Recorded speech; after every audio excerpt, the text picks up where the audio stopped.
పద్దెంది పడిమెట్ల పైకెక్కి గుడికేగు భక్తులకు ఎదురొచ్చే బంగారు స్వామి ఇరుముడులు స్పృశించి శుభమనుచు దీవించి జన బృందముల చేరే జగమేలు స్వామి తన భక్తులనరిల్చు తప్పులకు తడబడి ఒక పక్క ఒరిగెన ఓంకారమూర్తి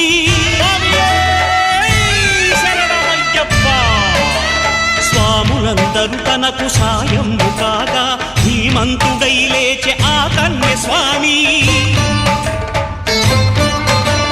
పట్టబంధము వీడి భక్తతతికై